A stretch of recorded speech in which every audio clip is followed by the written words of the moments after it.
ዋትስአፕ ሻምፕ እንዴት ናችሁ? ውድ የተወደዳችሁ የክለባችን የትልቁ የገናናው የሻምፒዮኑ ክለባችን አርሰናል ቤተሰቦች በሙሉ ዛሬ የተለያዩ የአርሰናል የዝውውር መረጃዎች ይዘን መጥተናል።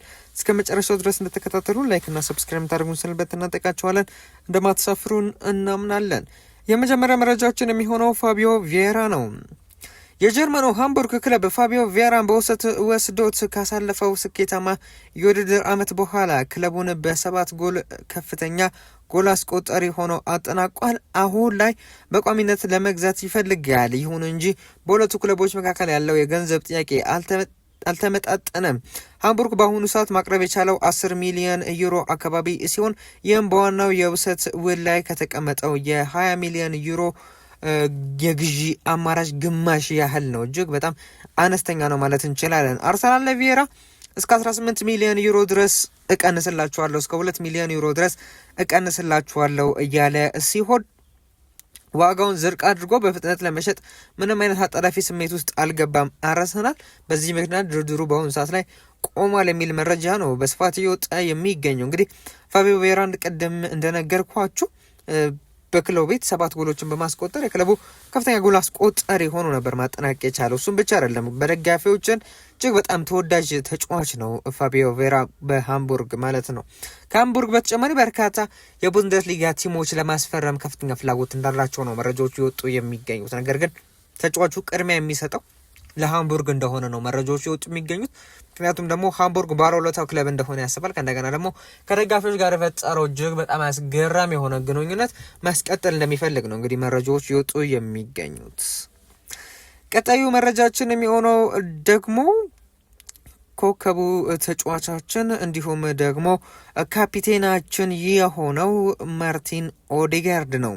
በአርሰናል ውስጥ ያሉ ታማኝ ምንጮች የክለቡ ካፒቴን ማርቲን ኦዴጋርድ በዚህ ክረምት ወደ ቱርኩ ጋላታሳራይ ያመራል ተብሎ የተናፈሰውን ወሬ ሙሉ በሙሉ አስተባብሏል። ክለቡ ይህንን ዘገባ ሙሉ በሙሉ ሐሰት ኮምፕሊትሊ ፎልስ ሲል የገለጸው ሲሆን ኦዴጋርድ ለአርሰናል ያለው ታማኝነት ፍጹም መሆኑን አረጋግጧል። በአሁኑ ሰዓት ኦዴጋርድ ትኩረቱን የኖርዌይ ብሔራዊ ቡድን የዓለም ዋንጫ ውድድር ላይ ያደረገ ሲሆን በመቀጠልም አርሰናል የፕሪሚየር ሊግ ዋንጫውን ለማስከበር የሚያደርገውን ጉዞ ሙሉ በሙሉ ዝግጁ ነው የሚል መረጃ ነው ጎል.ኮም እያስነበበን የሚገኘው። እንግዲህ ይህ ተጫዋች በክረምቱ የዝውውር መስኮት ከአርሰናል ይለቃል ተብሎ በስፋት ስሙ ሲነሳ ነበር። ፕላስ ደግሞ በቅርብ ጊዜያት ከትላንት ወዲያ ዛሬም ጠዋት አካባቢ ሲነሳ የነበረው ወሬ መረጃ ምንድን ነው?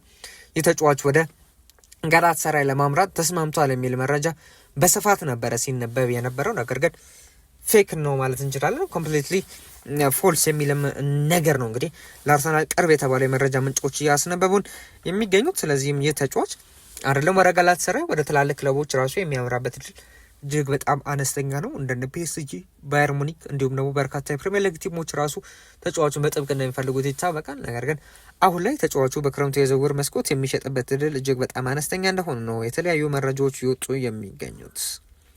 ቀጣዩ መረጃችን የሚሆነው ደግሞ ቶማስ አራንዳ ነው።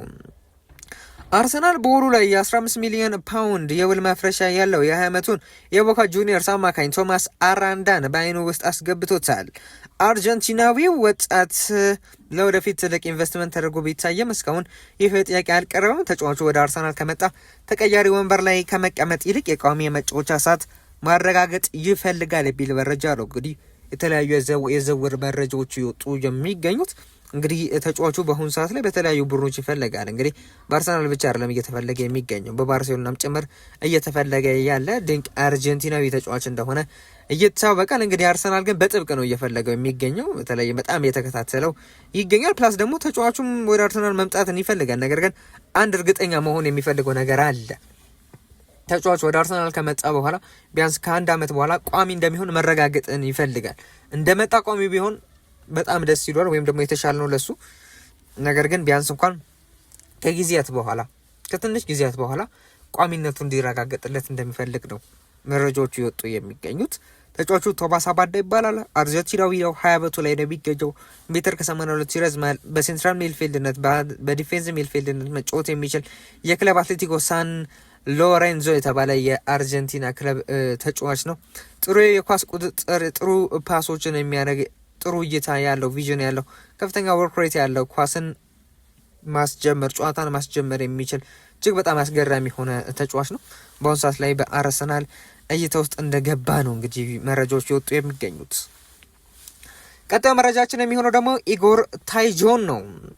የ18 ዓመቱ የብላክበርን ሮጀርስ ተስፋ ሰጪ አጥቂ ኢጎር ታይጆን ክለቡ ያቀረበለትን የአሁን ደሞዝ በ3 እጥፍ የሚያሳድግለት አዲስ ውል ውድቅ አድርጓል። ታይጆን በአሁን ሰዓት ክለቡ ከሰጠው እጥፍ ደሞዝ የሚፈልግ ሲሆን አሰልጣኝ ቶኒ ሞብሬ በክለቡ እንዲቆይ በግል ቢጠይቁትም አርሰናል ግን ሁኔታውን በጥንቃቄ እየተከታተለ ይገኛል። ተጫዋቹ ቢመጣ እንኳን ወዲያውኑ ለዋና ቡድን አማራጭ አይሆንም። ነገር ግን ያም እንዳለ ሆኖ ተጫዋቹ በአሁኑ ሰዓት ላይ በክለቡ የቀረበለትን የክለቡ ያሁኑ ክለቡ ማለት ነው የብላክበርን ሮቨርስ ያቀረበለትን ጥያቄ ሙሉ ለሙሉ ውድቅ አድርጓል። አሁን እየተከፈለ ካለው 3 እጥፍ ነው የተደረገለት። ነገር ግን አሁንም ከቀረበለት ከ3 እጥፉም በላይ 3 እጥፍ ደሞዝ እንዲቀርብለት እንደሚፈልግ ነው መረጃዎች ይወጡ የሚገኙት። አርሰናል ያንን ያረጋግጥለታል ተብሎ ይጠበቃል የሚል መረጃ ነው እንግዲህ ጊቭ ሚ ስፖርት ይዞ እየወጣ የሚገኘው። ቀጣዩ መረጃዎችን የሚሆነው ደግሞ አዩብ ቡአዴ ነው። አርሰናል የሊሉ ወጣት አዩብ ቡአዴን በዚህ ክረምት የሚያስፈርም ከሆነ ወዲያውኑ በዋናው ቡድን ውስጥ እንዲጫወት ይፈልጋል እንጂ መልሶ ለ1 ዓመት ለሊል በሎን ወይም በውሰት የመስጠት ፍላጎት የለውም። በአሁኑ ሰዓት ማንቸስተር ሲቲ የሊልን የውሰት ጥያቄ ለመቀበል በጣም ፈቃደኛው ክለብ ሆኖ ተገኝቷል የሚል መረጃ ማርክ ብሩስ እያስነበበን ይገኛል። እንግዲህ ማለት ነው ሊሎች ተጫዋቹን ከሸጥንላችሁ በኋላ በውሰት 1 ዓመት እኛ ጋር እንዲቆይ እንድታረጉት እንፈልጋለን እያሉ ይገኛሉ። አርሰናል ያ በፍጹም አይሆንም እያለ ይገኛል። ሲቲ ግን ያን እንደተስማማው ነው መረጃዎች ይወጡ የሚገኙት። ነገር ግን የተጫዋቹ ደሞዝ በጣም ኤርሊ ስቴጅ ላይ ሆኖ እንደዚህ አይነት ሀሳቦችን ማንሳታቸው በጣም የሚያስገርም ነው። ምክንያቱም ደግሞ በግል ጥቅማ ጥቅም መስማማት አለባቸው አርሰናልና ቡአዲ። ከእንደገና ደግሞ ክለብ ለክለብ መስማማት አለባቸው በዋጋ ደረጃ። እንግዲህ ይህ ነገር ሲሆን ገና ካሁኑ እንደዚህ አይነት ሀሳብ ማውጣታቸው እጅግ በጣም የሚያስገርም ጉዳይ ነው። ቀጣይ መረጃችን የሚሆነው ደግሞ ብራድሊ ባርኮላ ነው። አርሰናልና ሊቨርፑል በፒኤስጂ የክንፍ መስመር ተጫዋች ብራድሊ ባርኮላ ላይ አሁንም ፍላጎት አላቸው። ፒኤስጂ በአሁኑ ሰዓት የመሸጥ ፍላጎት ባይኖረውም ክለቡ ሌሎች ተጨማሪ የክንፍ አጥቂዎችን የሚያስፈርም ከሆነ እና ከባርኮላ ጋር አዲስ ውል ማጠናቀቅ ካልቻለ ግን አቋሙ ሊቀየር እንደሚችል ታውቋል። ሁለቱም የፕሪሚየር ሊግ ክለቦች የተጫዋቹን ሁኔታ በቅርበት የከታተሉ ነው የሚል መረጃ ቤን ጃኮብስ እያስነበበን ይገኛል። እንግዲህ ተጫዋቹ በክረምቱ የዝውውር መስኮት ይለቃል ተብሎ በስፋት እየተነገረ ይገኛል። ፍላጎት የለውም እንዲሁም ደግሞ አለውም የሚል መረጃ ሁለቱም ነው እየወጡ የሚገኙት። እንግዲህ ነገር ግን በእርግጠኝነት ሆኖ አንድ መረጃ መናገር ባይቻልም ነገር ግን ሞስት ፕሮባብሊ ፒኤስጂ እንኳን ለመሸጥ ፍላጎት ባይኖረውም ተጫዋቹ ያለቀቁኝ ጥያቄ ሊያቀርብ ይችላል ተብሎ ይጠበቃል። የሚያቀርበው ከሆነና ፒኤስጂ የሚለቅ ከሆነ ደግሞ የተጫዋቹ ዋነኛ ምርጫ አርሰናል ነው። ነገር ግን የአርሰናል ዋነኛ ምርጫ ደግሞ ሞርጋን ሮጀርስ እንደሆነ ነው የተለያዩ መረጃዎች እያስነበቡ የሚገኙት። ቀጣዩ መረጃችን የሚሆነው ደግሞ አሮን wan-bissaka ነው።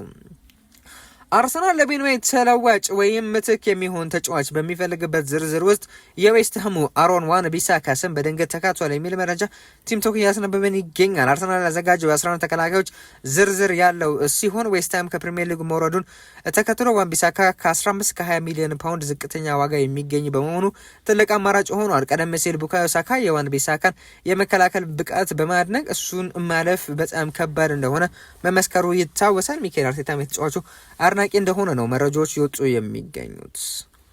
ቀጣዩ መረጃችን የሚሆነው ደግሞ ራፋኤል ሊያኦ ነው። የኤሲ ሚላኑ ኮከብ አጥቂ ራፋኤል ሊያኦ ከኤጀንቱ ጋር የተደረገውን የመጀመሪያ ንግግር ተከትሎ ወደ ቶተንሃም ሆትስፐር ለመዛወር ፈቃደኝነቱን አሳይቷል። ሊያኦ በፕሪሚየር ሊግ የመጫወት ፍላጎት አለው። አርሰናል፣ ማንቸስተር ዩናይትድ እና ባርሴሎና የተጫዋቹን ሁኔታ በንቃት እየተከታተሉ ይገኛሉ። ኤሲ ሚላን ግን የሚፈልገውን ትልቅ የዋጋ ጥያቄ ካልተረጋገጠለት በስተቀር ለመሸጥ ፈቃደኛ እንዳልሆነ ነው መረጃዎች ይወጡ የሚገኙት። ይህን መረጃ ይዞ የወጣው ቲም ቶክ ሲሆን አርሰናል ከፍተኛ ፍላጎት እንዳለው በተጫዋቹ ላይ ነው እንግዲህ እየዘገበ የሚገኘው።